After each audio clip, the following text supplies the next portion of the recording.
প্রিয় দর্শক, আসসালামু আলাইকুম। এগ্রিকালচার রিভিউর পক্ষ থেকে আন্তরিক শুভেচ্ছা জানিয়ে শুরু করছি আজকের নতুন ভিডিও। আমি এখন এসেছি মাঝেরফাড়ি নামক একটি জায়গায়। আর এখানে একজন আদর্শ কৃষক ভাই অনেক রকমের সবজি চাষ করছে এককানি জমিতে, অর্থাৎ 40 শতক জমিতে।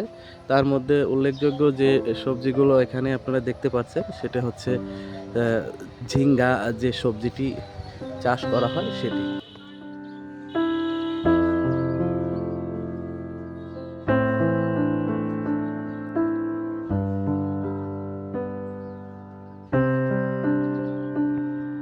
এখানে যে চাষি ভাই এই সবজি চাষ করছে, সেই চাষি ভাইয়ের সঙ্গে কিছু কথা বলার চেষ্টা করব।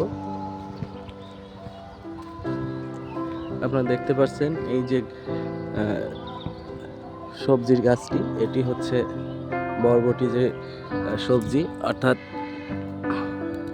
লং বিন নামে নামে পরিচিত। আসলে এক এক জায়গায় এক এক রকমের নামে এটিকে চিহ্নিত করা হয়ে থাকে। কোথাও সই বলা হয়, কোথাও সিম, কোথাও বরবটি বলা হয়। প্রিয় দর্শক, আপনারা দেখতে পাচ্ছেন এই যে বরবটির এই জমিটিতে এই কৃষক ভাই খুঁটি পুঁতে মাচা তৈরি করে দিচ্ছেন। এই মাচার উপরে নেট টানিয়ে দিবেন, তার উপরে এই যে চিচিঙ্গার গাছগুলো রয়েছে এই গাছগুলো উঠাই দিবেন। এই যে গাছগুলো শাখাগুলো ছিঁড়ে দিচ্ছেন, এটার কারণ কি? এটা তো দরকার নাই, এটার নামে গুলো ধরবে না। মানে এইটা যদি থাকে তাহলে এটা থাকবে, সেটা গুলো ধরবে, এটা বড় হবে। আচ্ছা, মাথাগুলোর গুলোটা ছোট ছোট হবে। আচ্ছা আচ্ছা। আগাগুলো বল বল না। এটা এই গাছটা হলো কৈরে গাছ বললেন, যেটা হলো আপনাদের ভাষা কোনটা? এটা তো তিত করলা না, চিচিঙ্গা যেটা ওই যে লম্বা হয় আর কি, সাদা, তাই না? গায়ে গায়ে কালো সবুজ সবুজ দাগ থাকে, লম্বা করে আর কি। কৈরে যেটারে বলেন ওইটা আসলে ওয়ের ভাষায় বলা হয় হলো চিচিঙ্গা।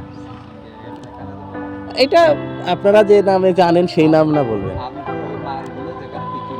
হ্যাঁ হ্যাঁ, ওই আপনাদের এই অঞ্চলে ওইটাকে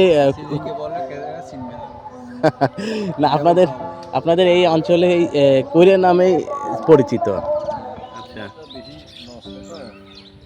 ভালো হলো, ভালো ভালো না হলে আর আমাদের তো পাবেন।